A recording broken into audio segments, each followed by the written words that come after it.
Hello, I'm Dylan. And I'm Keon. And I'm Steven. And this is Rosie Trout Doc Rut, that podcast where we spent the entire budget for the week on CG instead of the costume department. Because this week we watched Greeks Bearing Gifts. Written by Toby Whithouse. Directed by Colin Teague. And aired on November 26th, 2006. In what is quickly becoming the norm for quarantine trust your doctor, because people are like, hey, I want to be on the show, and then we just never announce it. We have yet another surprise guest on the show. Yeah, it's been a while. Welcome back, Steven. Welcome back. Thanks. You can check out anytime you want, but you can never really leave. Trust your Literally doctor. anytime someone's on the podcast. They can never stop guesting on the podcast. They're just like locked into like a 20-year contract that we didn't even make them sign. Oh, I mean, I assume that like for the 10th anniversary of Trust Your Doctor, you'll just get all the guests who have ever been on this show. So, yeah. Oh, jeez. Just throwing that out there. Oh, God. That would actually be the most difficult, like, if we recorded it live, that would be the most, one, chaotic episode in existence, but two, the most difficult thing to like, set up, schedule, yeah, because half of our guests live in Australia and the other half are in the UK, and then there's like a smattering that are in the US on, I think, both coasts, so... I mean, you could just pretend that we're all in the same room, but like just like record people separately. Like if Tom Baker couldn't appear in the Five Doctors, but make a small portion of people think that he actually filmed for it, then Yes, we'll just... Then anything is possible. just insert that archive footage of the Ninth Doctor into the Day of the Doctor. We'll just get waxwork models of all the guests who've been on the show and just have them... We'll have the waxwork models stand in for them. The audience will never know anything is different. Yeah, we'll just do their voices. Just put our hands over our mouths like this and pretend to be... Oh God, Keon's dying live on air. We all knew this day would come. Not your hand. Oh my God. No. We all knew this day would come and we weren't prepared. Or was molded by it. So that was my Bane impression. Wow, who knew we would have Bane on the podcast this week? Yeah, see, this is an ambitious crossover. Check out Triple Play, that podcast where we haven't watched the Dark Knight trilogy yet. But why do we wear the mask of podcasts? Why don't we put ourselves out there in video format? I mean, I was thinking about this, like, this past week, how podcasting really is like a mask. Like, as soon as I start recording, I just, like, snap into podcasting mode, and I just, like, it's just, like, second nature. Like, I could be depressed or sick as heck, you know. I recorded one of these podcasts while hungover once, but the instant we started recording, I just snapped into podcast mode, and it was like nothing else mattered until we stopped recording, and then I just went back to like my daily life. It's weird how it feels like I'm playing a character now for the podcast that I just snap into every week. I don't know if you feel the same way, Keon, but that's definitely been my experience recently. Not. Well, sorry to break it to you, but not at all. This is just me. I mean, this is definitely just me, Yep, but like you're alone. Like a much Truly, higher energy version totally of me alone. for the podcast. For some reason, I guess that's just how it is. Oh. Yeah, I guess when you put it that way, I guess I'm kind of in the same boat as well. Kind of. I mean, aren't we all just wearing a different mask depending on whom we interact with? That is true, actually. I wear the podcasting mask with everyone I interact with except myself. Damn. That's like that joke with the clown who's depressed and goes to the doctor, and the doctor's like, "There's this great clown in town. You should go see him. Make you very happy. His name is like Pavarotti or something." And then the patient goes, "But sir, I am Pavarotti." It was Pavarotti. That's what it was.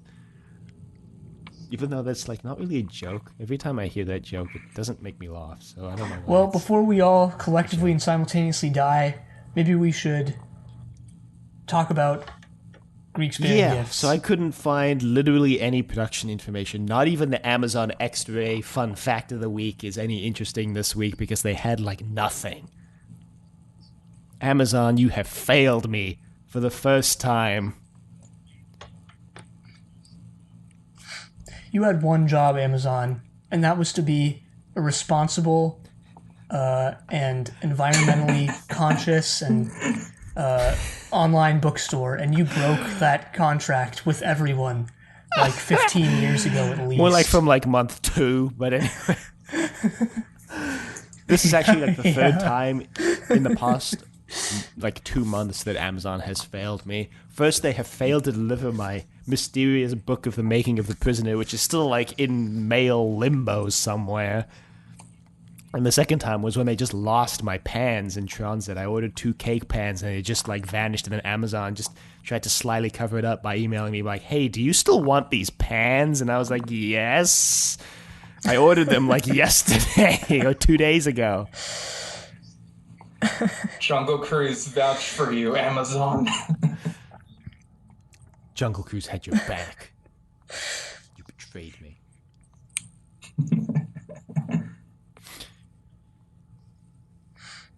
I've had Amazon products show up like months later after I like long thought that I just wasn't getting them. I mean, it's like Christmas in July. You get a surprise gift and you're like, "I don't remember ordering this," and then you go to your Amazon account and you're like, "Oh, I did order this." But it's August now, so You get grandma's Christmas gift 3 months after she's... I knew where that was going the instant you couldn't finish that sentence.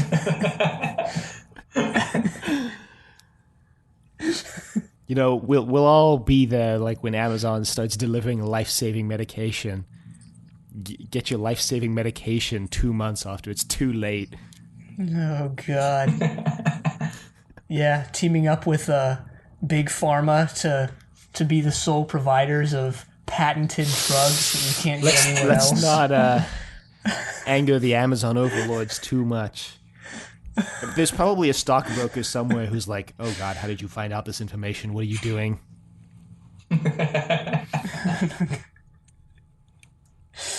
Yeah, to the FBI agents listening to this, I'm just speculating, okay? Just because I hit on actual gold, just because I'm actually predicting the future right now, doesn't mean that I have insider information. I'm just putting the dots together, connecting them, so to speak. This is like a more realistic version of that crappy movie, The Circle, I watched the other day, which is like, I mean, it's basically just this. Someone suggests making everyone in the US required to have a Circle account, which is like their weird Facebook knockoff, and then like making voting required through your Circle account. And someone was like, "It'd be great, elections would be totally safe." And I'm like, "You're a private corporation. No, they freaking wouldn't." Yeah, I remember I was going to read the book of that actually when it came out like a few years ago, and was like, whoa, everyone was like, The Circle, like the best book ever written. And then I didn't read it. Wow.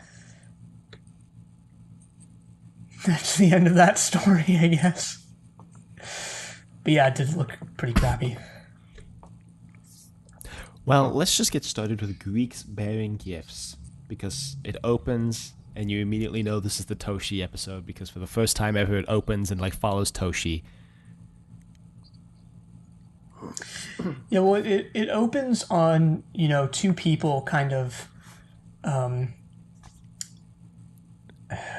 not having an argument, but just kind of confronting each other in a forest.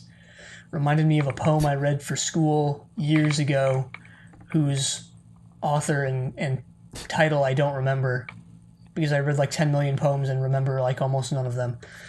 But yeah. How did this remind you of the poem? It was some poem from like the 1700s about, a woman and a man who have a confrontation like deep in the forest. This is If I can, 1812, so not too far off. Yeah. And that's why it kind of reminded me of that too. Because, yeah, we do get that title card thing, Cardiff 1812. And we don't get a title card for when it's in present day later because they don't want to like specify the year. I know, yeah. And that was kind of jarring to me. I was like, whoa, they have cards in 1812? Well, I mean, you can figure out exactly what year it is because Toshi tells you exactly how long the body's been decomposing that they find. How long it's been decomposing for, so you can just punch it into your calculator and be like, yes, this takes place in 2006. Well, actually, she says 196 years and 11 to 11 and a half months, and that adds up to 2009, which sounded off to me. And even on the TARDIS wiki, it says this date clashes with and contradicts dates given in several other stories. And then you have this article titled Aliens of London Dating Controversy. Yeah, I remember we talked about that on the show because there was I think it was Aliens of London, I think implied that quote contemporaneous unquote episodes of Doctor Who were actually taking place 2 years in the future in 2008. But then, the Christmas specials were always contemporaneous. So it caused this, big confusion because they're but what?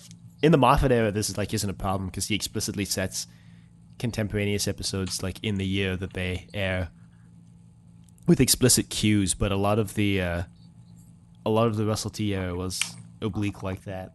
Yeah, Chibnall does that too, actually. I guess that's the one link between Chibnall and Moffat, or the one thing Chibnall retained is having the episodes actually be set in 2018 or 2020 or whatever. Which, in the Russell T era, I always just assumed that present day was the year it aired, even though there was that whole nonsense with the 2 years ahead thing. I was just nah. Present day isn't the day you watch it. Surprise. I always just thought it was a weird alternate continuity and that all of this was taking place in 1973. It's in the Inferno-verse. Yeah. That was that big how reveal that they're saving for when reboot Doctor Who finally comes to a close, is that it was all taking place in the Inferno timeline. How many detractors from the Joe Martin, Jodie Whittaker casting choices do you think will suddenly have their minds blown if they just revealed that was all the Inferno-verse? And how many fans do you think will be upset that they've basically non-canonized things like Bill becoming a Cyberman and Clara traveling the universe because it's all the Inferno-verse, which we all know gets just wiped at the end of Inferno because they dig too far and too deep. Well, I mean, only Hartnell and Troughton are the true Doctors because we never see Troughton regenerate into Pertwee, so that could be an imposter from then on for all we know. Exactly, which is why if you've ever watched anything beyond the War Games, you can't really call yourself a true Doctor Who fan, Only the black and white seasons are true. Exactly. Real Doctor Who is in black and white. Yeah, that stuck on Earth nonsense, Bessie, the Who-mobile, Unit as recurring characters. What is this garbage? Not my Doctors. My Doctor Who. Doesn't the first Doctor explicitly state that the third Doctor is a later incarnation of him, in the Three Doctors? But that's beyond the War Games, so can you really count it? Yeah, I mean, in theory, that really was the first, retcon, If you think about it, from that aspect, since we never did see Troughton to Pertwee regenerate, that is kind of the first retroactive continuity there. John Pertwee is my favorite classic Doctor, though. I'm just putting that out there. Well, that's a hot take. The Whomobile is amazing, and anyone who hates it is wrong. Well, that is a hot take.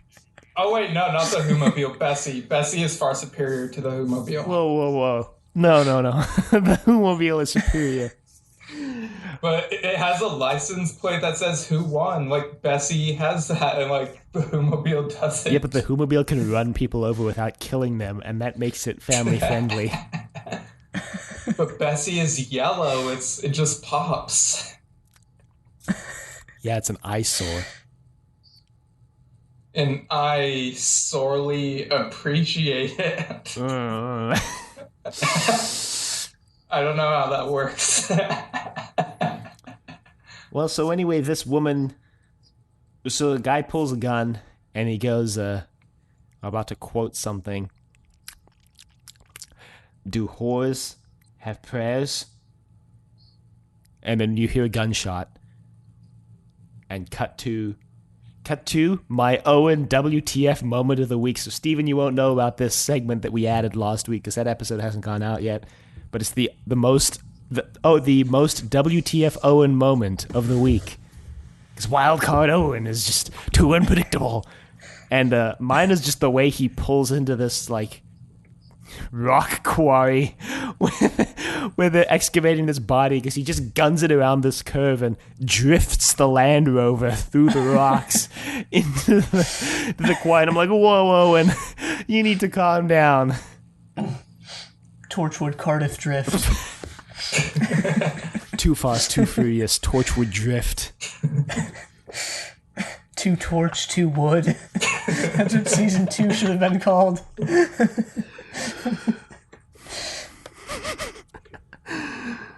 Check out the 2 Fast and Furious themed episodes of Delayed Replay. Hey, I'm looking forward to getting to those since I just started Delayed Replay, and the Fast and the Furious franchise is like just gold to me, just solid gold. Yeah, I did one on a video game and one on F9. So Nice. But yeah, there are a lot of like WTF Owen moments in this. Like in this scene early on, when they're like digging or whatever, and he gets out of the thing, he's like, I'm not light, I'm wiry. Fat girls go mad for it. And he says something about Gwen knowing about that, and I'm like, whoa, is he calling Gwen fat? What the hell, Owen?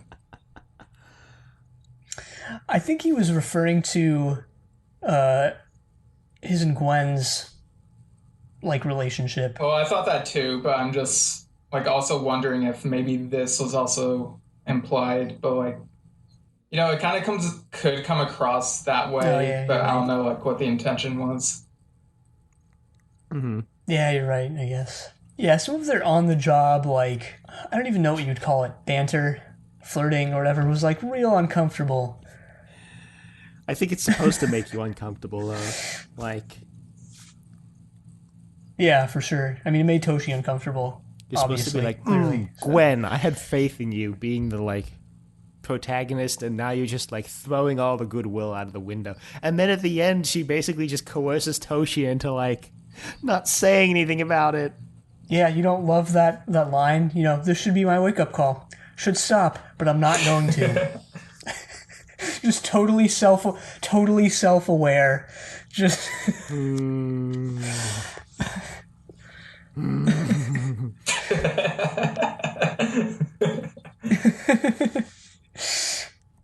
Anyway, they go into the little tent and they find the remains of, well, someone. Yeah, We Owen- don't really know who yet. Okay, so in the context of, like, out-of-universe stuff, I can see why Owen mistakes this as a girl, because it makes you think that the girl was shot at the beginning. You're like, oh, how does that play to this whole thing?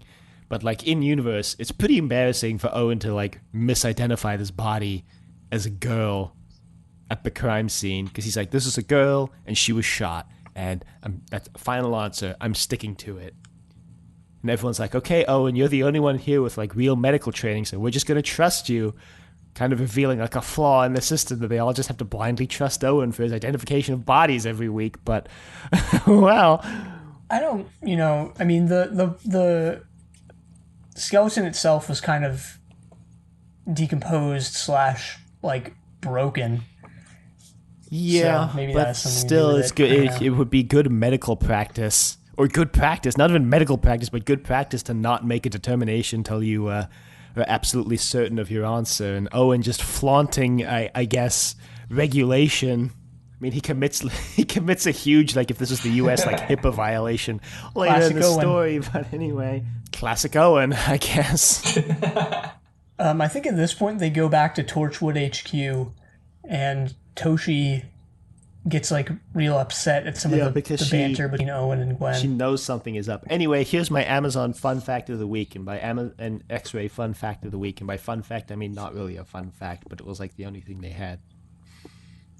So when Owen is examining the body, he says something like really obvious, and Jack responds with, "Oh yeah, Quincy, tell me something I don't know," which is apparently a reference to a television show called Quincy M.E. that aired in the 70s. That was really popular, apparently. And that's it. That's the fun fact. Would never have picked up on this if it weren't for Amazon X-Ray coming through. Like, actually, or...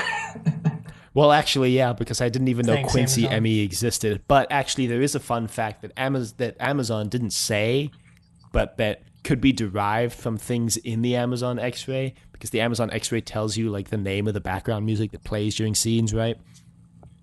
And if you were astute and paid attention, like I wasn't, and I just got this from Wikipedia, some of the music in this episode is reused. It's like the same song playing that played in the pub during Everything Changes and Day One. So, I mean, the Torchwood television team saving money on music rights by just reusing songs in the background, then hoping correctly that no one will notice. Yeah, reusing the same music in every episode. Who does that? And reusing the same actors. I mean, how dare you? The same actors every week. How dare you? The same cast and crew every week. What is this? Yeah, what budget? is this? Like what? Serialized television? What is this? Well, this scene also has my WTF Owen moment, which is in its own, which can't really be contributed fully to Owen because it's kind of meta. But like, Owen in this scene is literally just wearing like a white shirt, just like a blank white shirt. And I didn't even like, this wasn't even something I was aware of until I saw this, but like, how often do you see a television character just literally just wearing like a white shirt and like a pair of pants? Like, it's never that simple, you know? But Owen does it. The wild card. The madman. I mean, there doesn't seem to be like a dress code at Torchwood, so he's just rocking up in his white t-shirt. Yeah, just showed up in his, probably what he slept in. And, you know, he was good to go. That's obviously partially, you know, a costume team thing, too, if you look at it from an out-of-universe standpoint. But, like, yeah. Yeah. Gotta save on that budget. I know. Owen's saving on his budget, too. By just owning white shirts, I guess. Just wearing undershirts. Yeah, Owen does just wear, like, now that I picked up on it in this episode, I realized it in this episode, I guess I should say, that Owen does just wear, like, graphic tees that he looks like he got at, like, I don't know, whatever the British equivalent of Walmart is. Hey, man. He's saving all that money on clothes so he can afford those expensive as hell hotel rooms that he's taking Gwen to. Yeah. Freaking city view on the, like, 100th floor. Penthouse suite. Toshi, like, reads his mind. He's like, I haven't eaten in days.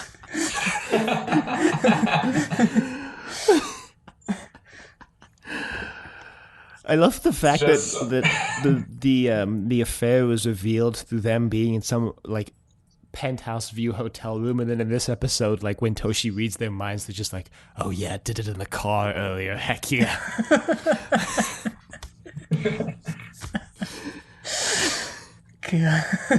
Yeah, get that garbage out of my wholesome Hooniverse, Torchwood. I mean, there's a blink and you'll miss it shot of just some tits in this episode. I'm gonna throw that out there. So, wait, what? What? Yeah, when Owen's looking for previous bodies that have had their heart removed, one of them is just full on tits out. Like one of the snapshots he looks at. I mean, there's a big hole in the chest where the heart was, but it's also it's just blink and you'll miss it. Don't blink. Don't even blink. Stephen Moffat was trying to warn us about this Torchwood episode. Nobody has ever fully watched anything because they always need to blink. Oh no. Oh my god. Can you really even call yourself a Doctor Who fan if you've blinked while watching an episode? You missed out on that very tiny amount of time. You missed out on a critical 10 frames. But it's okay because only Doctor Who audio is canon. Like what you hear, like all the voices and sound effects are canon, but the visual representation is what is fluid, which is why like Silurians look different then and now. Oh my god. Is this a... Whoa. Wow. Well, my mind is blown. This could truly be a way to reconcile Big Finish with the show. Oh, Big Finish is totes canon. I reconcile Big Finish with the show through the medium of Spiral Scratch. I don't know what you're doing, Keon.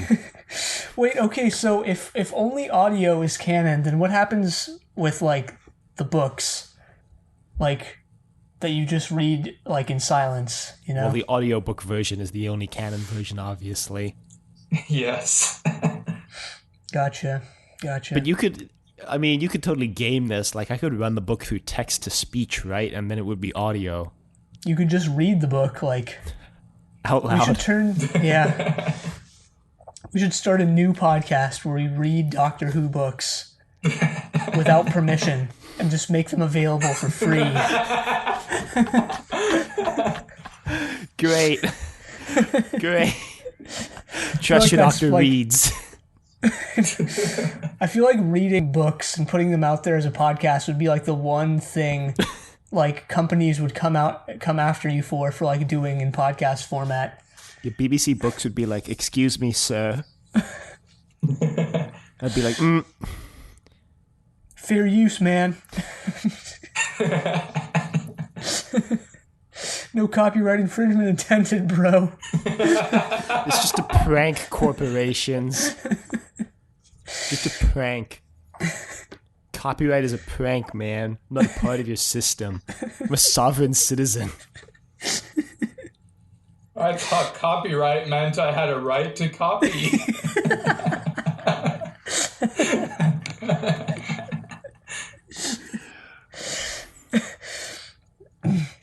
Alright, so Toshi decides to go to the pub after work. She's like, "Yo, I want to go get a drink because my coworkers are having illicit affairs with each other. And possibly hate me."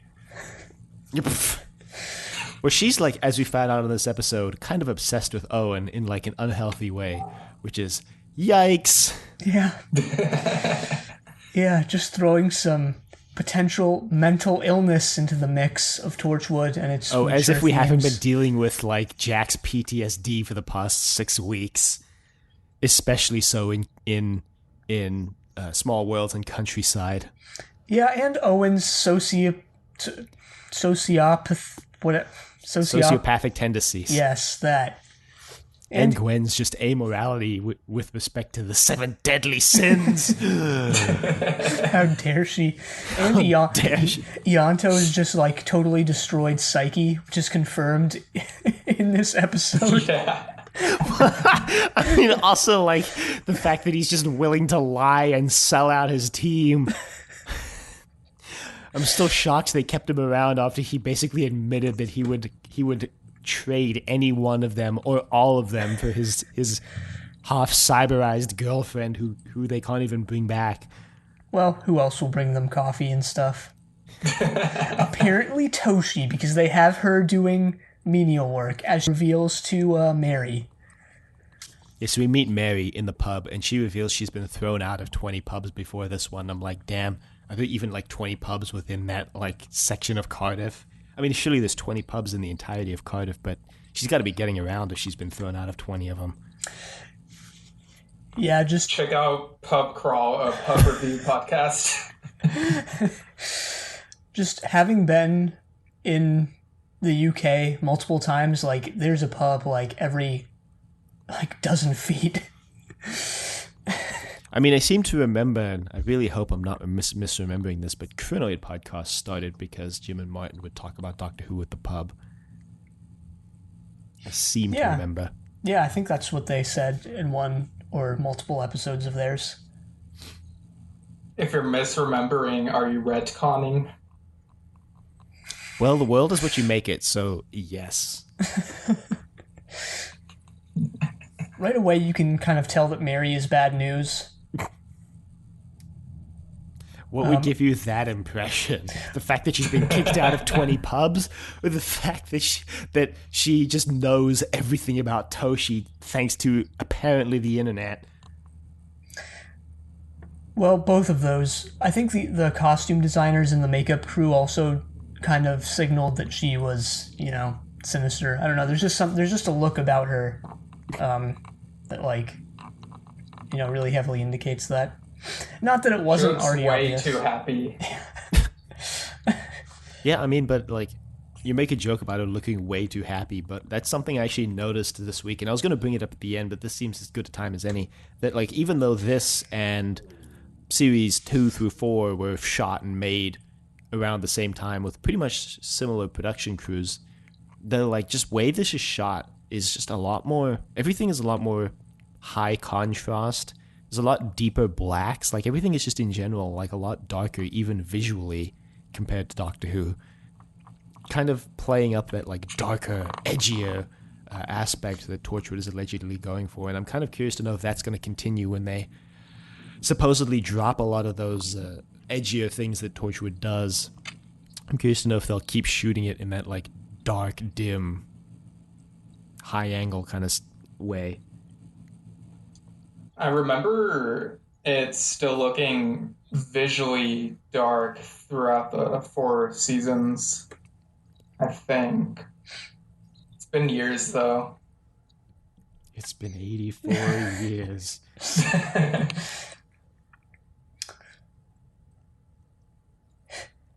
Yeah, so Mary is, well, basically getting Toshi drunk. It's essentially It's what not she's even doing. basically, that's what she is doing. Yeah. And then she's like, hey, I want you to try this, like, alien amulet on for a second. Not before Toshi just spills state secrets. Yeah. Yeah. So she gives her this little medallion thing, this little necklace. Toshi puts it on, and suddenly she can read everyone's mind. Yeah. And she kind of homes in on this guy who's like, damn, what's that Asian girl looking at? Why is she looking at me? This is kind of weird. I wonder if that's her girlfriend sitting next to her. And this is where we start realizing that, like, everyone in Cardiff is thinking about, like, sex 24/7. We're killing someone. Yeah. One of the two. We also learned like everything about Toshi's backstory from Mary, that she was born in London, moved to Osaka when she turned 2, then she moved back to the UK in 1986, and her granddad worked at Bletchley Park, and she joined Torchwood 3 years ago. Yeah, she got a job at a government think tank or something at age 20-something or whatever it was. Mm-hmm. Yeah, I really like how this episode depicts, like, what it's like to be able to read minds, because, like, I don't know about you guys, but I feel like people tend to think of it as, like, a really cool power, but this one depicted it as, like, kind of a curse and really overwhelming, and I haven't really seen many things that depict it that way. Like X-Men First Class kind of alludes to how it used to be that way for Professor X, I think, but they never really go into that. So, Yeah, that's true. Typically, most media present mind reading as some super OP great power. I think part of the reason why this one is not necessarily that way is because it's more, what's the word? Unintentional on Toshi's part, uncontrollable. You know, she's hearing everyone and everything because she's not like, oh yeah, I want to read that person's mind. She has to like actually focus, but she hears all this other stuff filtered in, so she kind of gets hit with this bombard of dark stuff. Yeah, and even when she is just reading the minds of a few people or trying to hone in on one person, or hone in, I should say, it really affects her, like being able to do that. Mary later on says like, yeah, you're getting people's like deepest innermost thoughts that they don't want anyone else to hear, and you know, they might not even be aware that they're doing it themselves because it's so private and so, you know, out of the ordinary for anyone, or not out of the ordinary, but it's like no one is able to hone in on that and you know, hear what you're quote unquote thinking, even if it's subconscious. So like you're not even aware maybe of kind of the stuff that's going through your mind. And getting that like totally destroys Toshi. Yep. Totally destroys her mind. She's going to be like messed up for the next couple of weeks, or they'll just forget it happened next week. Yeah. They probably forget, if I recall correctly. Nice. Yeah, so we got the like episode that completely devastates Yanto, and now we're getting the one that's completely devastated Toshi. What about the rest of the team? Clearly didn't forget about the Ianto one, because last week they brought it up and Gwen was like, ooh, sorry. And this week, when we read Ianto's mind, he's just like a destroyed shell of a man who's just like going about his daily job because he has to. And it's kind of horrifying, actually. Just gotta shove down everything that's bothering you and everything will be all right. Honestly, the most terrifying part of this whole episode, and I'm sure the most terrifying thing for Toshi, like unintentional, you know, not perhaps obviously, is the fact that when she tries to read Jack's mind, there's just nothing there. It's just empty. Which is even more wild considering she can read Mary's mind, and Mary's an alien, so it's not like it's limited to non-aliens or something. So I'm sure she was like, damn, that's kind of horrifying. There's nothing in Jack's mind. And they even do something creepier with it at the end where she goes like, it's almost as if you were dead. And, you know, anyone who's watched Doctor Who is like, whoa. Or everything changes. Because Susie shoots him in the head and he comes back to life. Yeah, I guess. Yeah, true. But you don't even like... Yeah, I guess you do. I guess you know what Jack is all about at this point. Or you know it as much as you need to, I guess. You know at least that he can't die, because when everything changes, he tells Gwen, like, I can't seem to die. And then it happens again in Cyberwoman when he gets shocked and Gwen's like, I thought you were going to die. And he's like, you know what? For a second there, so did I. Yeah. Yeah, like I'm used to thinking of Jack as being someone who, like, when he dies, he comes back to life. But this time around, when she said that, it's almost like he's dead. Like, it kind of made me see him as, like, a living dead person, if that makes sense, which it sounds drastically different from, like, a person who died and came back to life. I guess the wording, it kind of changes the perception. Yeah, because it's kind of like he's already dead. Sorry, go ahead, Keon. Yeah, I was basically just going to agree. Like, I hadn't thought of it like that until now. But they're definitely playing up the whole idea that, like, once he died that first time, he was, like, not the same when he came back. Yeah, I also have in my notes, Jack Harkness equals Jack Skellington. So... I mean, confirmed. That Torchwood Christmas special. Directed by Tim Burton. What happens next? I think Toshi's like, well, I'm going to go take this to Torchwood and tell everyone about it. Mary's like, yeah. No, you're not. Haha. Toshi's like, yeah, sure. She goes to Torchwood with the necklace, and she's reading everyone's mind. We get all sorts of weird and uncomfortable, like, mind flirting between Gwen and Owen. It's just like, ah. And then, like, I think it was Gwen who's like, could we have sex in front of the dead bodies, in front of the Weevils? No, I couldn't even have sex in front of my friend's cat when I was younger. Don't think I could do it in front of a Weevil. And I was like, that's an image I wanted in my mind. Thanks, Gwen. Yeah, well, Toshi's reaction is much the same. And then we also get the part where she reads Ianto's mind, like we mentioned before, and he's just completely devastated inside. He's basically just like, wow, gotta get more coffee. Whoopee. Anyway, Gwen's making fun of Owen out loud because, as it turns out, everything about Owen's initial diagnosis was totally wrong. Yeah. Is that here or is that later? I guess it doesn't really matter, but yeah. It might be later. It might be after she sleeps with Mary, actually. Yeah, I can't remember, to be honest. Yeah, I watched this last night around midnight, and I can't remember like when it happened. Same. Oh, it's okay. It's later. Yeah, I was just checking my notes. Luckily, I took pretty cohesive notes for once. Nice. Yeah, so the first time she just tries to read everyone's mind because she's just trying to tell them. And this is when Owen reveals that he's accidentally unplugged Toshi's computer because he accidentally kicked a soccer ball into the plug. And she's upset because she was running a 20-hour translation program. Jack is like, hey, have you made that list for unit yet? And she's like, no. And he's like, well, whenever you can get that done, that'd be cool. And also,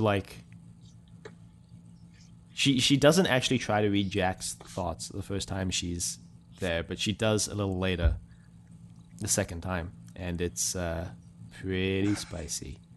But before we get there, she goes back to Mary. She's like, well, you know what? You were right. I didn't tell them. Also, you know my address, and that's kind of weird. You're sitting outside my house. That's a little stalkerish. But then Toshi's like, you know what? I think I find that kind of hot.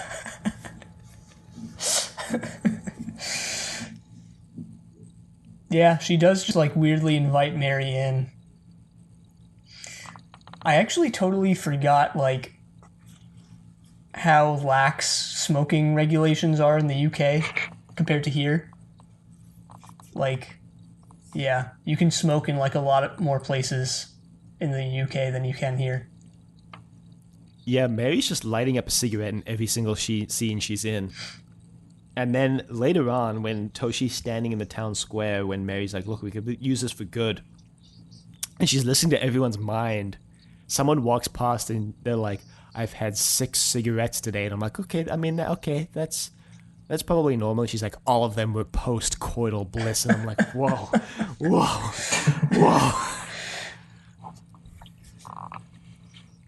There's also someone who's doing an impression in their head, being like, Mr. Bond, we've been expecting you.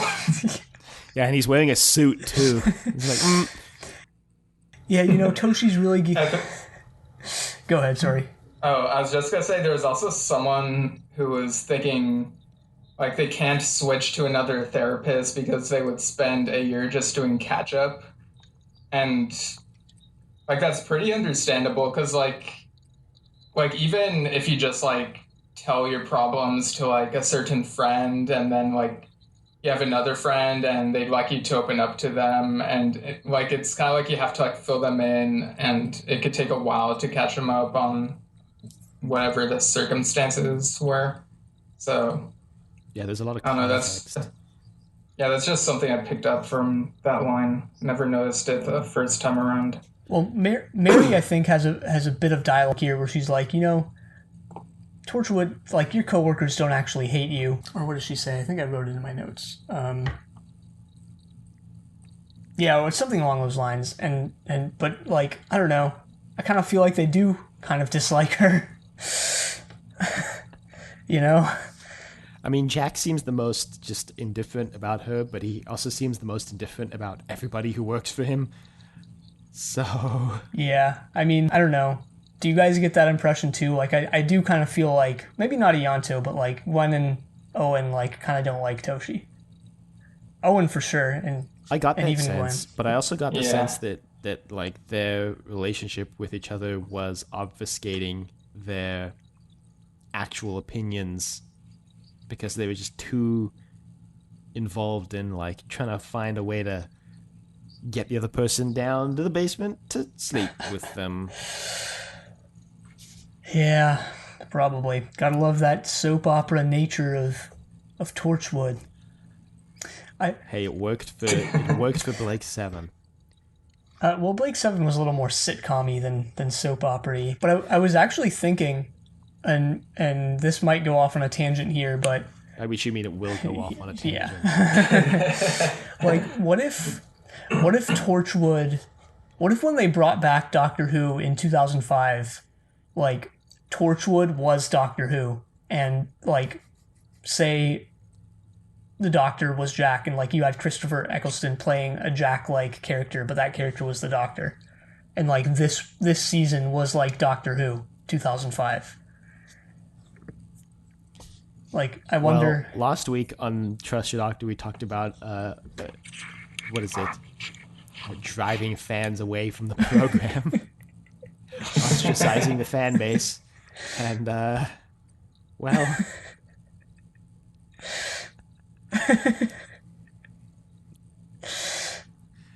You know, what if the letters in Torchwood are in the correct order, whereas the letters in Doctor Who are out of order because of, like, you know, the time travel and chronology and whatnot? Yeah, I mean, you say that as like a joke, but like Torchwood is an actual thing. It's an actual organization within the Doctor Who universe. But like I guess Stephen Moffat made it an actual thing. But like up until then, Doctor Who as like a phrase really wasn't, explicitly at least. Mm-hmm. So yeah, I don't know where I was going with that, but. Maybe, you know, perhaps of note, you know, I don't know. Something to think about. Check out Think Tank, a podcast about things to think about.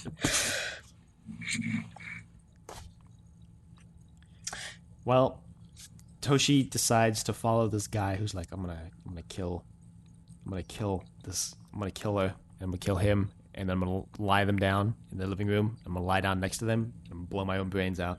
I'll have to do it on the ground, but I've never practiced on the ground, so I guess I'll just figure that out as I go. And Toshi's like, that seems kind of suspicious. I'll follow him. Yeah, and I did not think this guy was going to do it right then and there. Like, I thought this was just like, yeah, I'll do it one day. Yeah, I thought it was not even that. I thought he was just venting his frustration. You know how sometimes, like, if you get really angry at someone, you're like, oh god, I could just kill them if I wanted to. And he was just like venting frustration in this like daydream he was having. Especially since Mary was like, you know, most of these thoughts are ones that, you know, maybe the people who have them necessarily don't even know they're having them because they're so deep and personal and private. Right.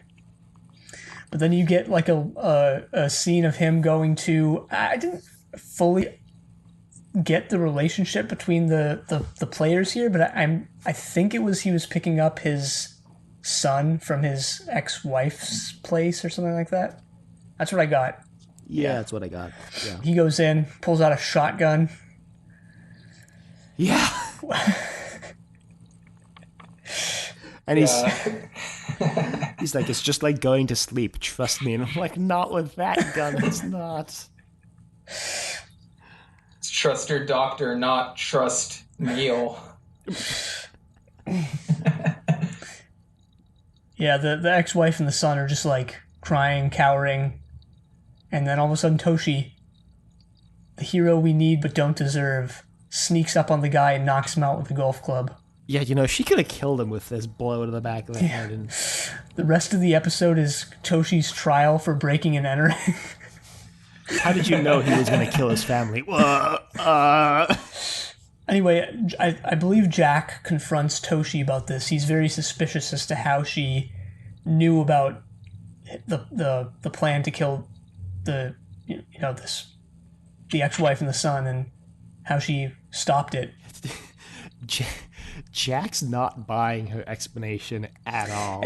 But his explanation for why he's not buying her explanation is also the creepiest thing ever, because he goes like, when I'm planning on murdering someone, I usually don't mutter to myself that I'm going to murder them, because that's how Toshi plays off knowing that the guy was going to go murder his family. Jack the Ripper confirmed. Yeah. Honestly, though, he might have been. You ever think about that? There actually is a Doctor Who comic where it involves Jack the Ripper and like the 11th Doctor, and it turns out to be like this reptile alien thing. Of course it is. Why can't we just have an episode like Countryside where it's just the freaking banality of humans? Just cannibals doing cannibal things. Hannibal crossover when. Hashtag just Hannibal things.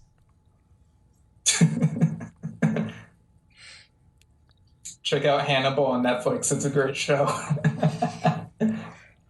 Well, I mean, I've been consuming such a huge amount of visual content over the past 3 weeks. Why not add another television show? Yeah, and Consume media. Consume. I've been consuming such a large amount of human flesh over the past couple of weeks that, like, just watching something I can relate to would be nice. How do you take your human flesh? Raw, medium rare? Raw, off the bone.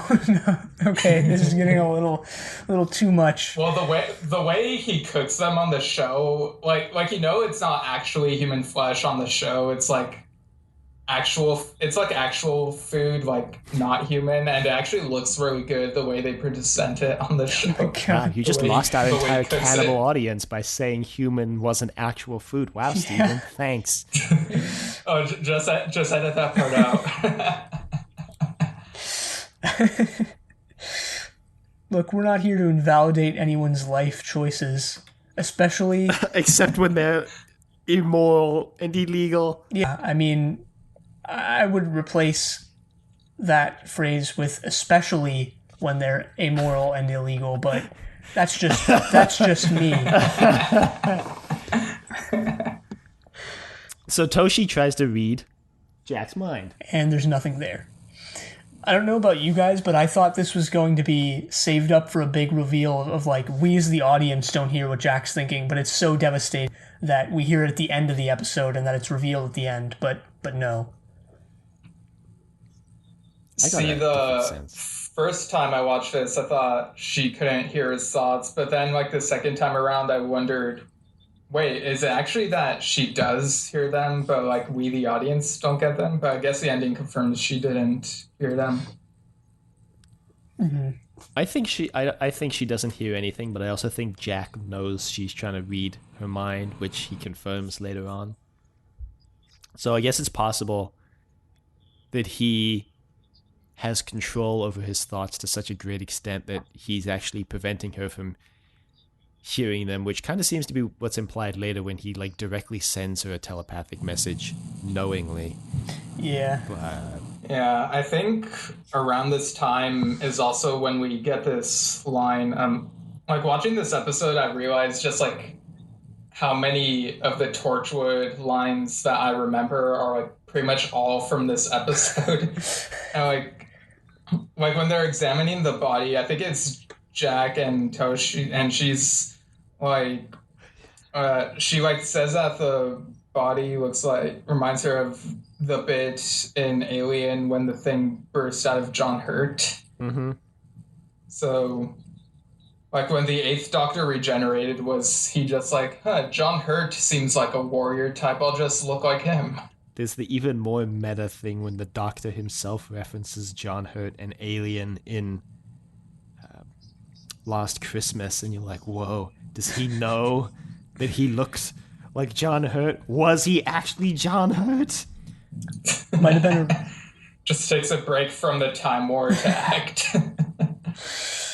Could have been a Romana 2 situation where he just modeled himself after someone he'd already seen. I mean, this is something we talked about like on that episode. Like, how many times has the Doctor who plays... Sorry, the actor who plays the Doctor, how many times has that actor been canonized like into the Doctor Who universe? And like John Hurt is one, both here and in Last Christmas. And then like Patrick Troughton kind of as Robin Hood in Robot of Sherwood. And then like... I think that's it. I'm pretty sure that's it.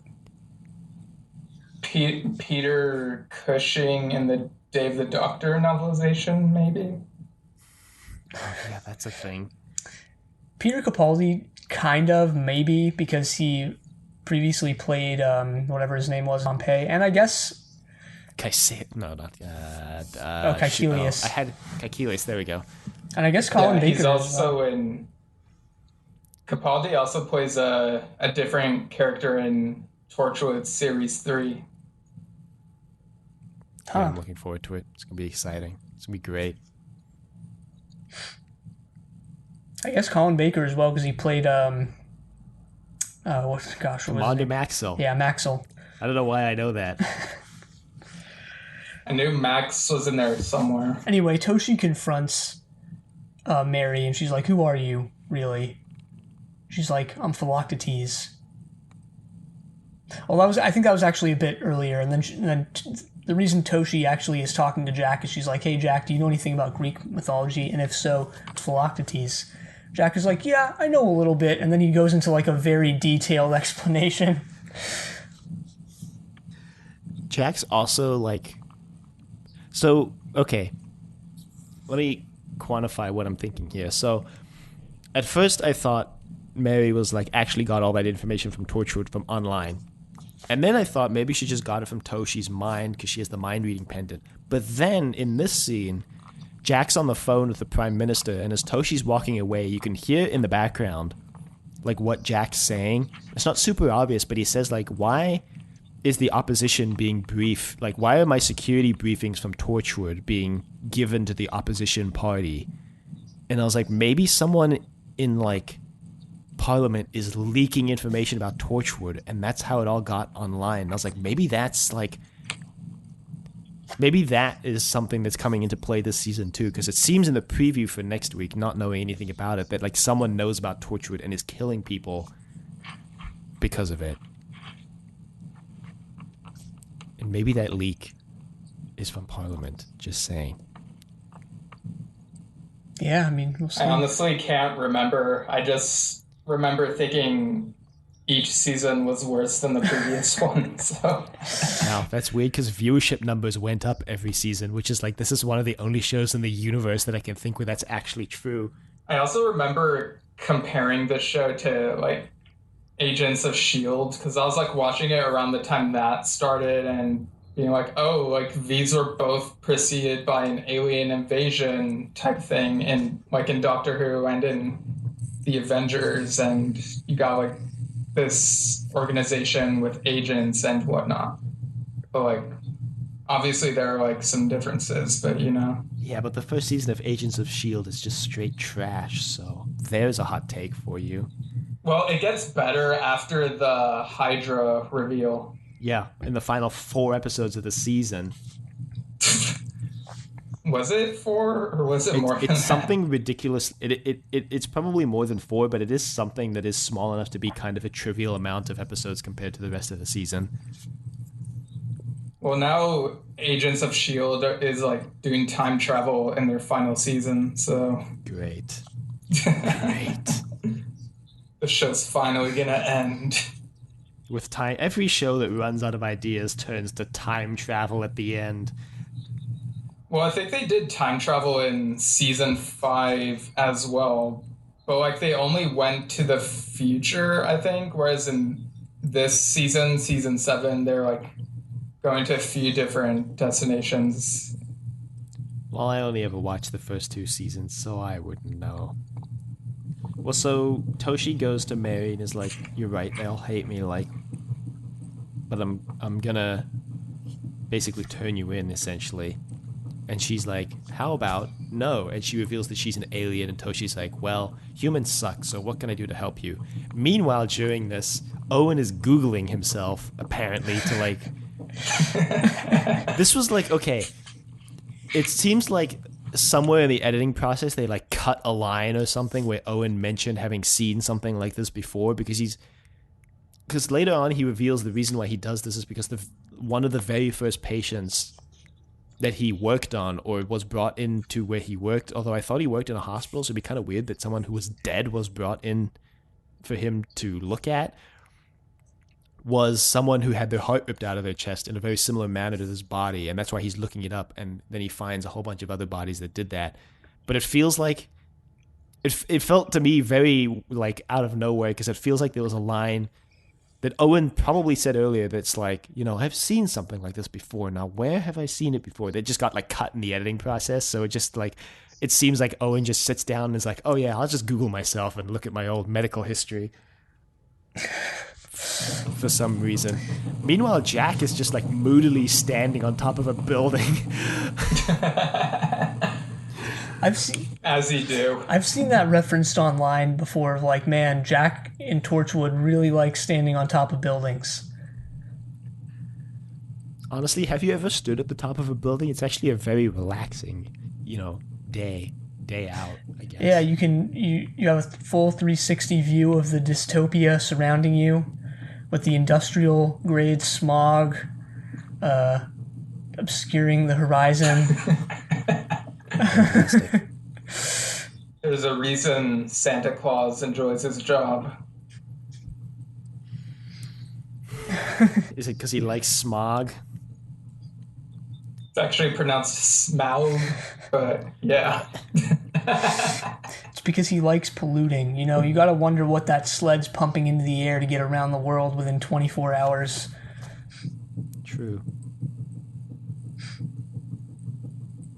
My next note is, why is this edited like a shitty movie trailer? I had to think about this for a second. And it's because there's just rapid cuts between Toshi lying on her bed bemoaning the evil of the human race to Mary, between Owen Googling medical history of people having their heart ripped out, and then like cuts to Jack moodily standing on this building, which is the real pace breaker of this whole scene, because it's like super high octane.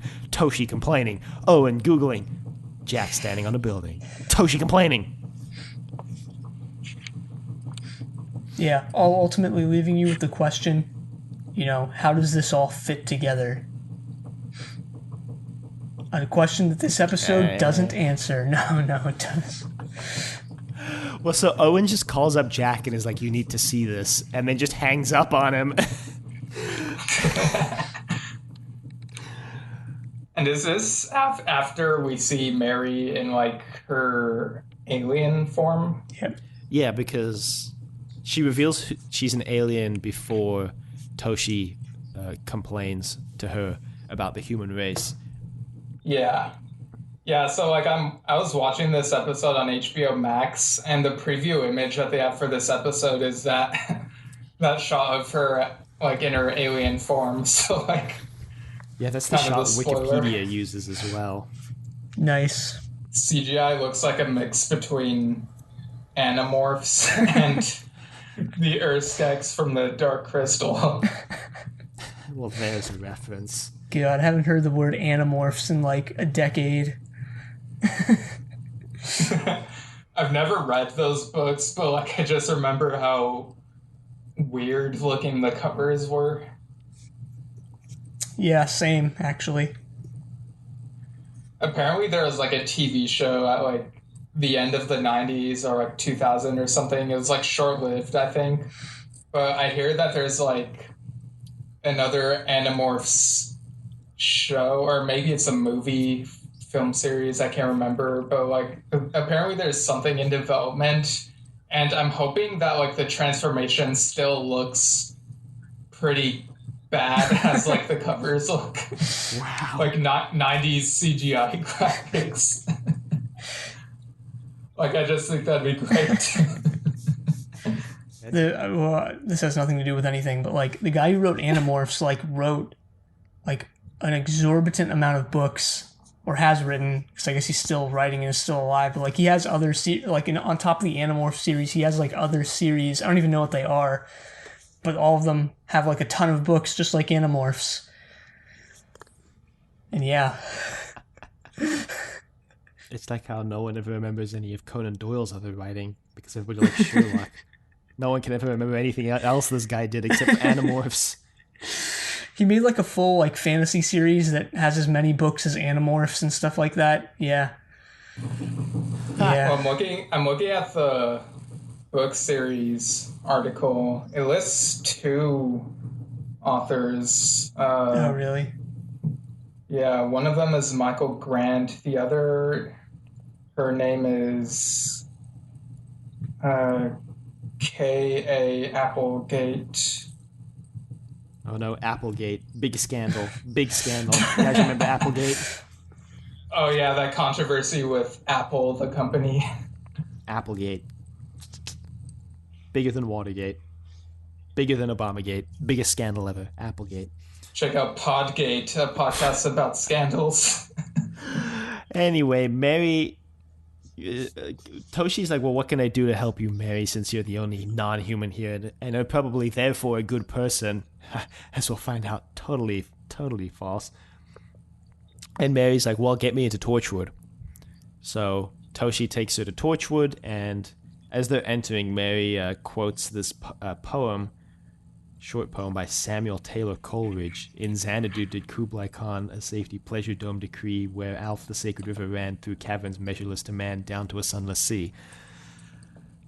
And I couldn't really pay attention to this quote because as soon as she said Xanadu, I thought of the movie Xanadu, and then the Olivia Newton-John song was stuck in my head. We'll throw that in the show notes because I watched that the same night I watched Grease 2, and let me tell you, that was the worst double feature of my life. Makes me think of the Rush song Xanadu. Does that have any relation to any of these Xanadus? Maybe. Well, the Xanadu... I feel like I'll listen again. The Xanadu in the Xanadu movie is a roller skating disco. But it's... Okay, it was inspired by the Coleridge poem. Yeah, so they're all named after the same Xanadu then. I was going to say, before I died of laughter, that the Xanadu is a roller skating disco that's named after Kublai Khan's capital, Xanadu, which is the same Xanadu that the Coleridge poem refers to. Which is just a fun word to say, you know, Xanadu. Or as Olivia Newton-John says it, Xanadu. Xanadu, where are you? Oh my God. So, Xanadu. Okay. off-screen, Jack has, I guess, pieced together the entire story of this episode because he's about to lay it down for us. He's about to hit us with some hard knowledge.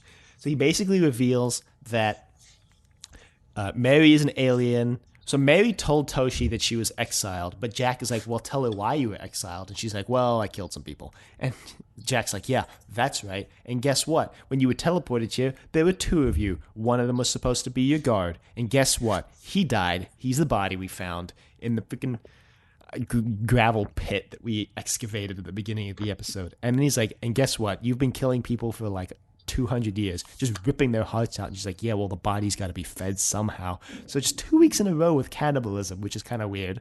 Kind of in this case. But then Toshi's like, were you going to kill me? And she's like, well, the body's got to be fed. The quest is the quest. Oh my God. Imagine if he actually just turned around and said that. And then Jack just goes, you know, the doctor once left me some notes on this. I mean, it's not even that far out of the realm of possibility because she talks about how she called herself Philoctetes because Philoctetes was stranded on an island for however many years, and she was stranded here on Earth for 200 years, which is a Greek, as part of the Greek mythos, as was Jason and the Argonauts, that became The Quest is the Quest. Yeah. True. This is like playing the Wikipedia game with Doctor Who stories. Yeah. unlike the TARDIS wiki, we're actually saying what happens in the plot instead of just putting the behind the scenes stuff for the audios.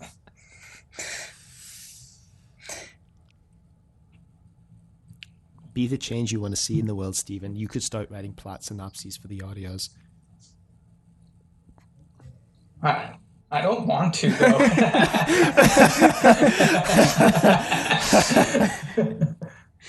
You got me. Checkmate. There's a really funny kind of background thing that happens during this scene when Jack's explaining everything, where there's a cut to, you know, they'll like cut to Owen and Gwen for reaction shots, and it cuts to Ianto, and his reaction shot is he just does the Rock eyebrow thing, you know, when he raises the one eyebrow, like Ianto does that in his reaction shot, which I thought was The Rock confirmed. Even more proof that The Rock belongs in Doctor Who. As if the evidence wasn't strong enough. I was going to say, if Chris Chibnall ever works The Rock into Doctor Who somehow, he'll instantly become my hero. Yeah, I mean, there's really just no question about that. That's not even an opinion. It's just a fact. So Toshi starts reading their minds. Ianto's mind is like, oh God, please not again, please not again. Owen's trying to figure out what the alien is. Gwen is just paralyzed with fear. She's like, come on, you were trained in hostage negotiation, Gwen. Think. And then Jack just sends her a telepathic message. It's like, don't do anything until I tell you. And she's like, oh, okay. And Jack trades the teleporter for Toshi. And then we get this pretty interesting exchange between the two of them, because she's like, you smell different than the other ones. What are you? And Jack says, I don't know. But it's quiet enough that no one else hears. But it's again, kind of playing up that sort of alien aspect to Jack's character. Yeah, I didn't even hear that. I guess that's how quiet it was.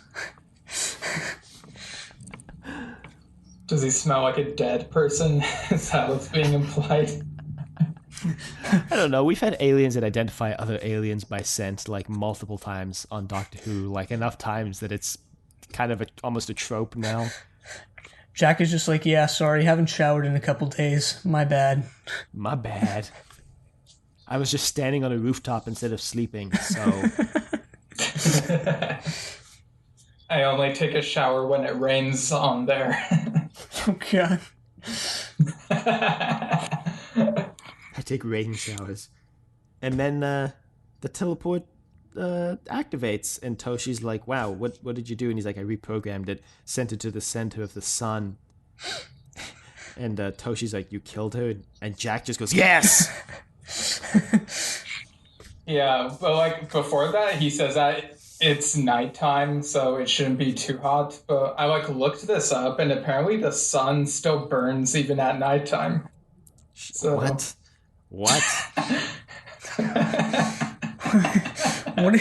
What are you hinting at here, Steven? You mean it doesn't just go out every night?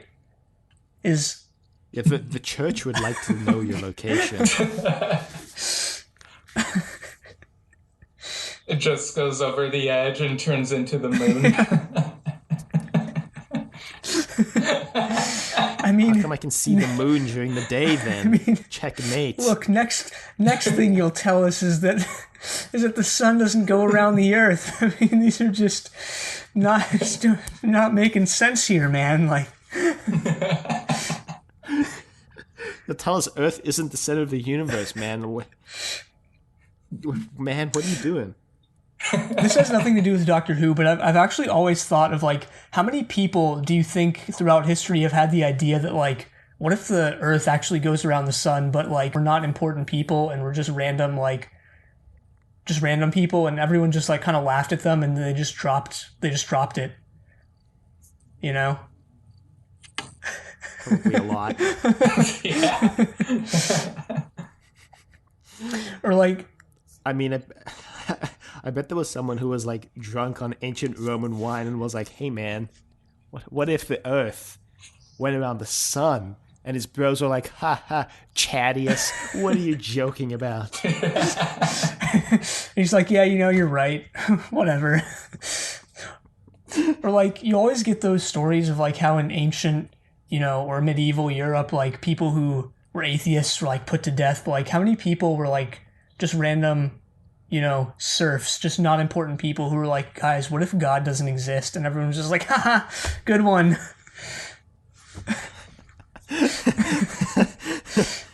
Haha, you're just joking, right? Yeah.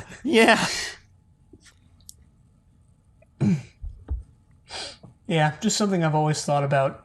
Not always, I guess just for the past couple of years. I wasn't like born with this thought. Literally every waking moment. So someone wears the pendant and that's all you're thinking every minute, every day. Every minute of every day. Yeah. So, Jack, now having sent his boss into the center of the sun.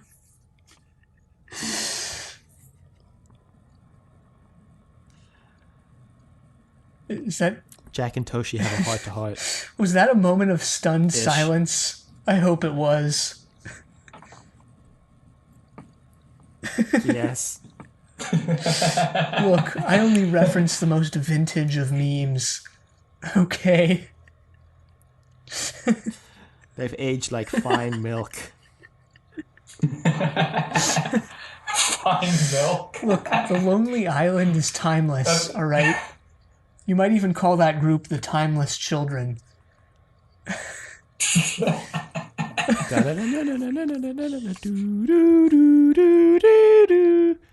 X-Files, X-Files, X-Files. Oh no, wait, that's Twilight Zone. Same thing. Controversial opinion. Fact, you mean. Controversial fact.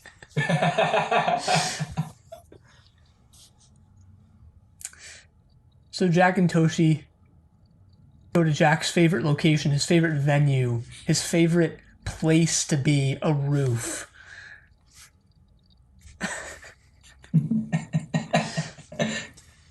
Guess you're not wrong. They have a little heart-to-heart. Toshi reveals that she couldn't read his mind, and the fact that he was a total blank slate, a total tabula rasa, if you will, was almost as if he was dead. And he's like, ha ha. Goodbye. Yeah, he just like gets up and leaves, and it feels...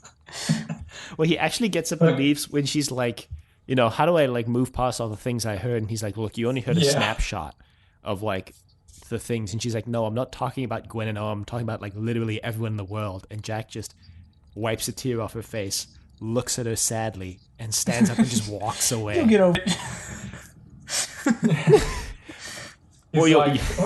He's kind of implicitly saying like, you'll learn to be like me, where you'll just like shove it to the bottom and never think about it.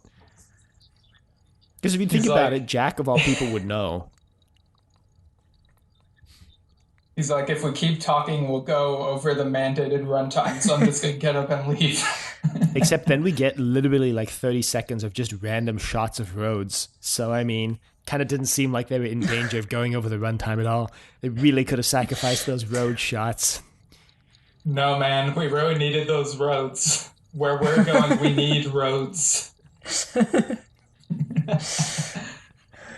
There's also that scene where first of all, this is just messed up on many levels, because first of all, Owen gets all pissed at Toshi and is like, you really shouldn't have done that, Toshi. And you know what? Technically, he's right. Technically, what he's saying is true. She really shouldn't have been reading people's minds, shouldn't have been keeping it from them. But at the same time, I don't know, just kind of based on the context, based on what Toshi had been through, it just kind of comes off as not okay to say that. Well, because even though he's, quote, technically, unquote, right, he says it in such an angry, confrontational way then it kind of undermines any legitimacy his point has. True, and also just the background of knowing that Toshi, or now realizing, I guess, via this episode that Toshi is kind of obsessed with Owen, because we glossed over the Owen montage she has on her fridge, and the fact that she's still got the birthday card Owen gave her, on display. Yeah, just know that, and the whole thing between Gwen and Owen, and how their thoughts were. A lot of their thoughts were them thinking about each other and also thinking that Toshi was really weird. Just kind of makes this even worse. Honestly, the Wikipedia summary says Owen and Gwen apologized to Tosh for their behavior to her. But when I was watching it, there was no apology anywhere. It was more of a sorry you feel that way type thing. Because then what Gwen says next is just amazing. It's just absolutely fantastic. She goes up to Toshi and she's like, this really should be a wake-up call for me. But I'm going to keep doing it. Of course, referencing her affair with Owen. Right. But then don't forget how she then just decides to rub salt in the wound where she goes, Toshi, love had a good look on you. Yeah, I wasn't sure how I felt about that line. I don't know. What is it supposed to mean? What? Oh, God, Gwen. You were the chosen one. You were supposed to save Torchwood, not destroy it. You were supposed to bring balance to Torchwood, not destroy it and leave it in the darkness of the human race. I hate you! You were my sister, Gwen. I loved you. Doesn't really work. That part of the quote doesn't really work. I've seen that scene so many times in memes. I just have it memorized word for word. And I don't know if that's a good thing or not, but I guess it's just a thing. Did you guys see that thing of every Star Wars movie is named the wrong thing? Yes. I saw it but did not watch it, so. Some of them are a stretch, but a lot of them are pretty good. Yeah, I mean, I don't think the person who made the video actually believes it, but probably thinks it's funny to make the video, and people have gotten a good laugh out of it. But there was a random person here and there who goes out of their way explaining why they're wrong and why the original titles match up. Wow, just sucking the fun out of everything. Well, at least they titled Solo and Rogue One correctly. It would have been amazing if at the end of that video they just added Solo and Rogue One, but Solo was called Rogue One and Rogue One was called Solo for no reason.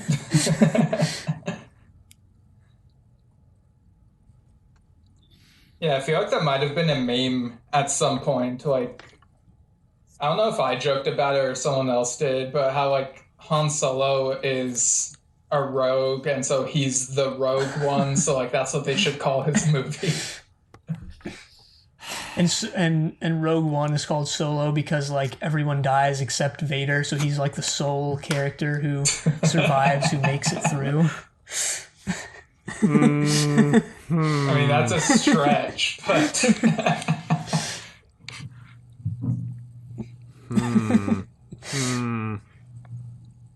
it's like pottery. It rhymes. Now this is pottery.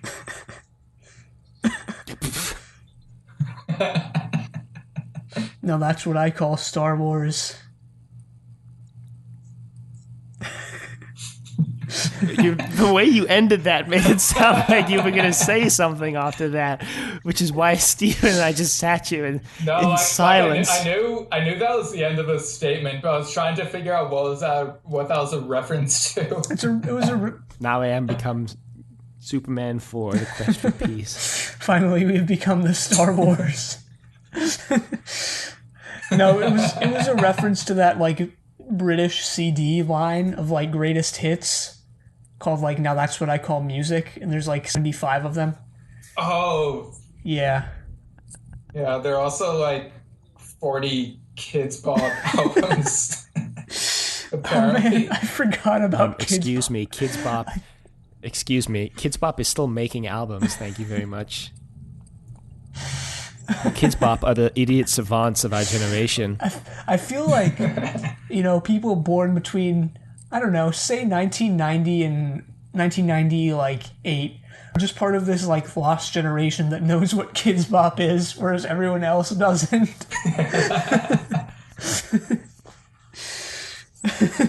Speaking of speaking of discs, when is Decorative Vegetable gonna like start selling DVDs? Those Decorative Vegetable discs. Gotta have those episodes on a handy disc in case the internet gets destroyed. Yeah, like, Yeah, I gotta store everything on a physical medium. yeah. Maybe we should start a Patreon just to fund CDs of our episodes. Yeah, that's the best use of Patreon money. Do like box sets with like the colorful art like Big Finish does. That would require actual skill. It's just like you two in like dynamic poses with like a fiery explosion in the background. With stock hot rod flames that we got off of Google Images. Send in your Decorative Vegetable fan art. I mean, we've said it before. If you send us fan art, we'll put it on the site. Not that like anyone really checks the site. No one, literally no one has made fan art. Having a site with fan art on it is also like the most 1999 thing that you can do. As if our site doesn't look like it was made in the 90s already. That's a weird way of saying Tumblr. Well, like other sites like Tumblr and even DeviantArt, now that they've overhauled, are like way more modern. But like having your own site with that's like dedicated to one thing that also has fan art on it and that also even has fan fiction on it is like also just a very 90s thing to do. Gotta have more Trust Your Doctor fan fiction. Oh no. How did Dylan and Keon meet each other? You listeners get to decide. Because it's never been specified on the show. Pretty sure it has. Pretty sure we said once that we met in elementary school. Well, yeah, but you guys didn't like specify like all the dialogue, all the events, all the adventures. As if I remember don't any even of remember. that. We didn't even really become we knew each other in elementary school. We didn't even really become friends until high school. I would say. Yeah. I was saying that and I was hoping like Dylan wouldn't be like, wait, what? You were like my best friend in elementary school. No. You've been my best friend since the 3rd grade, Keon. Now the listeners are revising their fan fictions accordingly. All right, we're like way off topic. Yeah, we still have segments to go into. Which segment do we start with? I don't know. I feel like we revise this and change it every single week. We do. We have too many segments. Well, it's pretty easy to pinpoint which sins Gwen commits, so how about we just go out and go ahead and come out and say she committed lust in this episode? Yeah. I kind of had her committing minor sloth as well. Huh. At the end, when she just like doesn't do anything, she's like, "Come on, Gwen, think. You were trained in hostage negotiation. What do we do now?" And instead of doing anything or even saying anything, she just stands there and looks shocked and awed. I don't know. I think that's debatable because It's another one of those technicality sloths we talked about last week. sure. Potentially, maybe pride when she thinks, "Why the hell isn't he looking at me?" Oh, Yeah, I have her as committing pride as well. In the ending scene where she goes, "This should be my wake-up call. I should stop, but I won't." I had that as being prideful. Yeah. Yeah, that's pride. Also, again, with the premarital sex, unacceptable. Yeah, the adultery. This is like This is like decorative VeggieTales. Oh man, I know I've said this at one point on the podcast or the other, but I watched VeggieTales for years without realizing that it was a Christian show. Yeah, I watched it as a kid too, but like I knew what it was like teaching, and I was into it. So I haven't watched it in years though. So, but yeah, send in your like Dylan the tomato and Keon the cucumber fan art. Yeah, and there are literal episodes of VeggieTales that like retell the Bible, like not even like explicitly, not even in a they don't even obscure it whatsoever. And I had no idea until a couple years ago that it was Christian. But hey.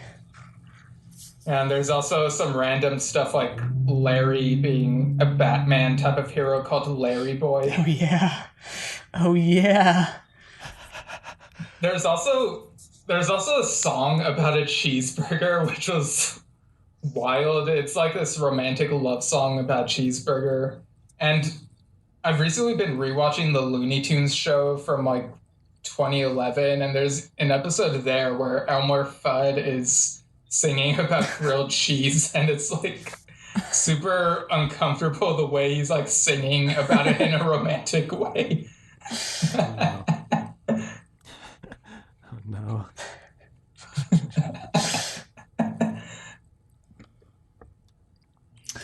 So how devastated should Jack be this week?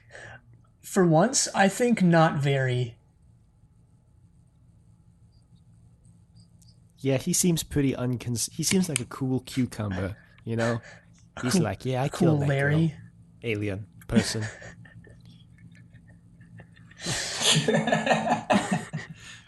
Well, Wow. Honestly, the Bob the Tomato meme where he just looks like down really confusedly is my favorite meme right now.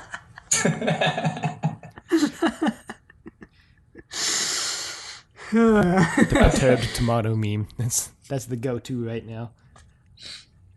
I've seen this video where that claimed that like VeggieTales predicted what like memes would be like today. I can't remember what it's called, but like I think if you search like VeggieTales predicted or something, there's like a video about it. Like VeggieTales predicted memes. Or I'll put it it's in called the show notes. VeggieTales predicts modern internet humor. sounds funny. I'll go ahead and put that in the show notes. Yeah, it's probably not as great as I'm making it sound, but it's a thing. So Yeah. any other input on how devastated Jack maybe should be, but perhaps isn't? Besides, you know, he seems like a cool cucumber. Not really. Jack's basically he walks away at the end of this episode, basically like throwing on sunglasses like he's walking away from an explosion. He also didn't really have a personal stake in the events of the week. Yeah, he killed this girl, but she committed like hundreds of murders, literally hundreds. So I don't think he's losing any sleep over it. And she didn't show any sign of like being rehabilitated or anything. No, she was gonna do it all again. Yep. So I think he's probably fine. Toshi, on the other hand, her mind is wrecked. Get wrecked. As Jack is wiping the tear from her face. Get wrecked, Toshi. Get wrecked. As he wipes the tear, he just leans down. Vito Corleone sends his regards. I can't believe we've been making Vito Corleone exposition master jokes for like 6 months now, and it's still another like 3 before those episodes will go out. This is the real wibbly wobbly timey wimey stuff. Just your doctor. Yeah. Boy. I also have in my notes, like earlier, Mary mentions how like words are disgusting and her people like communicate telepathically. And so in my notes, I have that it's pretty ironic that we have end credits at the end because they're words. Wow. Well, I don't know about either of you, but I projectile vomited as soon as the end credits started, so yeah. Wow. Wow. That's all I have to say to that. Wow. Are there any vegetables in it? Yeah. Oh man, we really are VeggieTales characters because our website is Decorative Vegetable. Whoa. Decorative VeggieTales. Yeah, that was a joke earlier. Well, Britain's 10 actors. Yeah. This episode. There were only 2 of them this week that I looked up. Oh, really? Who else? Oh, I guess the guy. I guess Yeah, Neil. the soldier. Oh, I didn't even look up Neil. I looked up the soldier at the beginning. Oh, nice. Lol. I completely forgot about looking up Neil and the ex-wife and the son until now.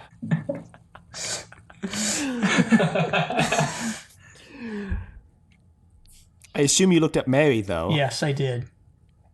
All right, take it away, Keon. All right, Mary, played by Daniela Denby Ash.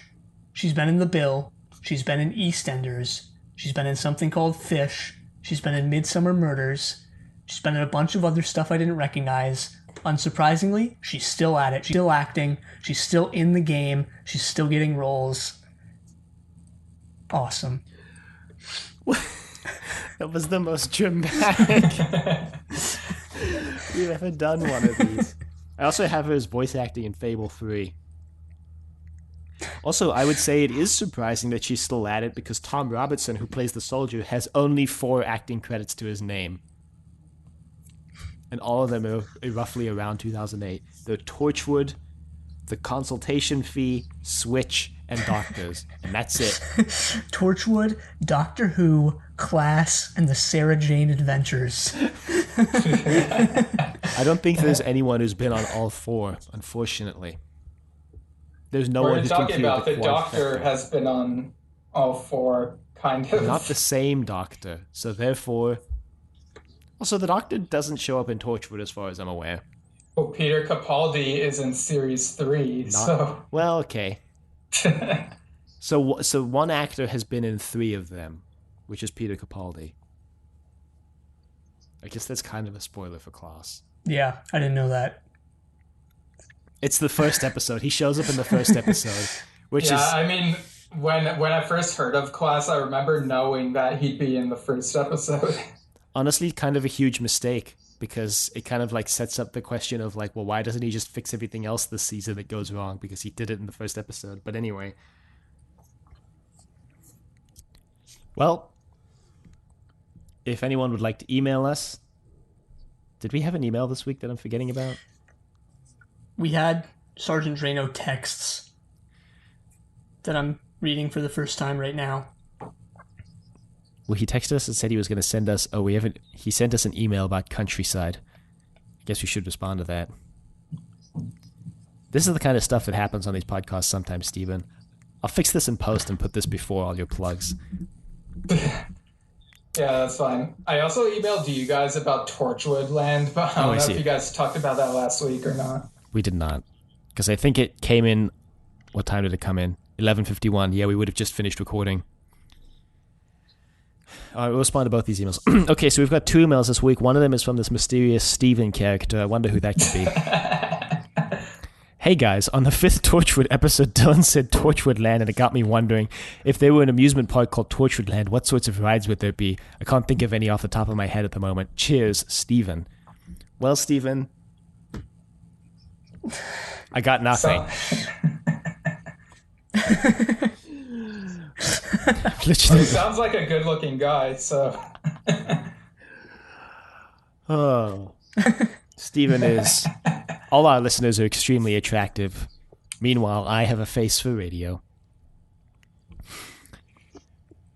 Can you think of any amusement rides? Amusement park rides? Good Lord. Not off the top of my head, but that is an interesting thing to think about. So maybe we'll come back hard-hitting next week with a full plan, a full layout.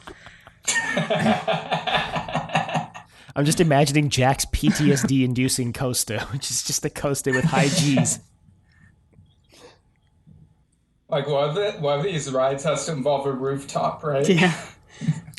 Honestly, there should be the Jack's Come Back to Life coaster, which is just like, you know, that coaster that's designed to kill you. It should just be that, but with a couple loops less. So you get really close to death and then come back to life as it careens into the station to get the real experience of dying like Jack and coming back to life. It's like this thing they strap you into. Like, you're standing up, but then it moves you like 90 degrees down so that you're lying down, and then it goes up and down. Like, Jack's dying and falling and then coming back to life. That sounds painful as hell. You can go for, like, I don't know, Toshi's mind reading miasma, where you're just like walking through this just put a bunch of fog machines in a room and have like recordings of like people whispering stuff to simulate mind reading.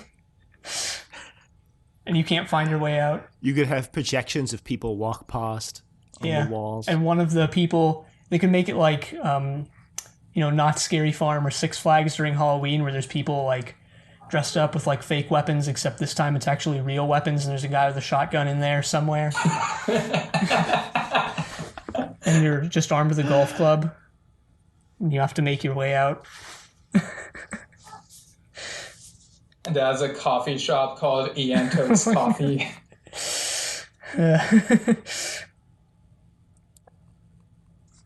Oh boy. Well, we also have an email from Sergeant Drano, subject line Torchwood, Countryside. Hey gang, Countryside. I really like this episode. I think it manages to be genuinely scary in places. Good job at a British version of Texas Chainsaw Massacre. Haven't seen that movie, unfortunately. Any of the versions. I've seen all of them. I also like that the story apparently doesn't turn out to be anything paranormal. It's just a bunch of crazy country people. The guy who played Sir Alistair Thorne on Game of Thrones was especially good. He always did have a mouth and jaw that looked like it was made for biting people. I thought the Who Was Your Last Snog scene was great, a really effective and efficient way to reintroduce and emphasize these four characters. Gwen's loss was Reese, Tasha's was Owen from some Christmas party. Owen reveals that his loss was Gwen, and then Ianto turns it dark by saying his loss was his dead girlfriend Lisa, who they all shot, but Gwen forgot. Love this show. The follow-up scene in the woods with Gwen and Owen was also great with, quote, "We would be amazing," unquote. Here comes the sinning. Haha, you know it's Sergeant Drano. Really nice corpse effects in this episode. Looked very genuine, very graphic. This episode does not pull its punches. When they found the first corpse for a minute, I wondered if they were going up against the Predator. It occurred to me the other day that Torchwood is the Blake Seven of Doctor Who in more ways than one, and in ways that will become more and more clear as the series progresses. These are all very flawed characters, and they all have some very dark elements. Even our, quote, main, unquote, characters, arguably Gwen and Jack, are no exception. John Barrowman is doing a good job playing a character who seems classically heroic on the surface, but beneath the surface, you can definitely tell that due to his immortality, he has lost some of his humanity, some of his ability to empathize with normal humans. He doesn't balk at torture, and while he may fear pain resultant from injury, he can't really fear death like a normal person would, and while he does run into danger to rescue his buddies, it isn't really a danger to him. He does not have stakes like a typical hero would have. Looking forward to your coverage. Sergeant Drano, Station 7, the door. Developed some slight hiccups at the end there. Yeah, I'm really curious to see how Torchwood becomes more and more like the Blake Seven of Doctor Who, which kind of implies that Blake Seven is the Blake Seven of something else. Or that Blake Seven is the Doctor Who of something else. Blake Seven is the Blake Seven of classic Doctor Who. Well, I guess I gotta watch Blake 7 at some point. Oh, yeah, you do. Yeah, Blake great 7 show. is great. And they just recently took it all off YouTube, so I don't know where Curses. I don't even know how you can watch it in the US without... Well, I guess watching it on YouTube is technically pirating it, but, like, yeah, without just, like, torrenting it or something. Did they, like, take it off YouTube because they wanted to put it on BritBox or something? That's what people are speculating. I don't think it's on BritBox yet, at least. Yet, question mark. Yeah, so it might show up on there sometime soon. could just listen to the Blake 7 Big Finish audios without context. I mean, a lot of them are probably just Blake 7 stories. I know the one Dylan and I listened to, because that was the 40th anniversary one, I feel like there's, some background needed for that one, but I'm sure a lot of them are standalones. Yeah, I think so. That's the impression I got anyway, shall we say. Yeah, apparently, like, it's Big Finish virtual day. But, like, I'm taking my time out of that to be on here, so, like, yeah. What is that? I'm not aware of what that is.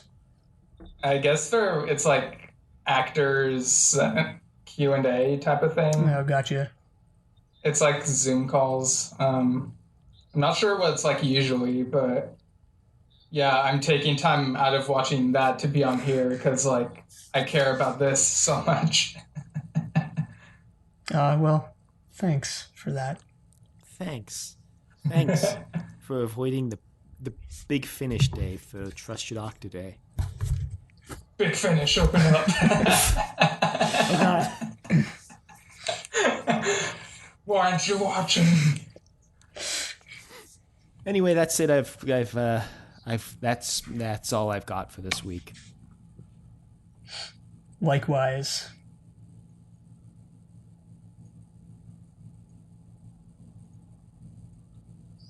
Silence from Steven. Trying to think of a joke.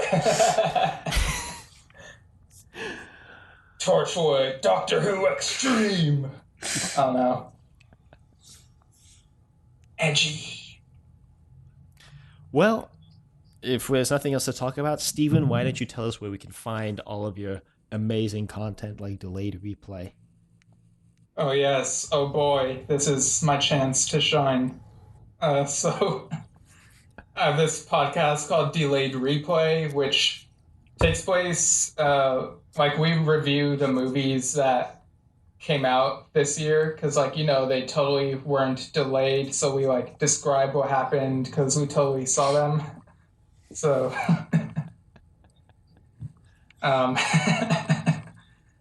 so yeah, I've talked about stuff with different guests, like talked about Quiet Place Part 2, some Marvel DC stuff. Most recently did the Jungle Cruise episode, which Dylan guested on. So that was a lot of fun. And I think when this Trust Your Doctor episode comes out, the Top Gun Maverick episode will come out around that time. So yeah, you can find all that at channel1138.com/delayed replay, or you could just search Delayed Replay on Apple Podcasts, Spotify, Google, and YouTube. So yeah, check out that bad boy and subscribe, leave a review. And you can also find my novel Lemons on Like Rain on Amazon. More info on that at stevenschinder.com. At Steven Schinder on Twitter and Instagram, Steven Schinder Storytelling on Facebook. And I've also been helping this entertainment news site called Culture Slate with like articles and memes here and there. So you can find them at cultureslate.com or search Culture Slate on Facebook. And they're also at Culture Slate on Instagram and Twitter. And I think they're also on Twitch and maybe YouTube. So yeah, hopefully I covered everything. Heck yeah. We'll dump links to all of that in the show note, and by we, I mean Keon will. Dump all this trash. It's not trash. It's pretty good. Just like Doctor Who. Well, Doctor Who could be trash sometimes. The Massacre! Wait, you guys don't like The Massacre?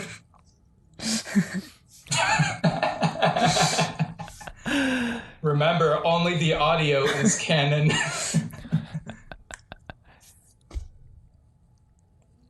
Well, if anybody would like to email us, you can reach us at thedoctor@decorativevegetable.com. Questions, comments, concerns, angry rants, love letters, your thoughts on Greeks bearing gifts. Forgot what we watched for a second.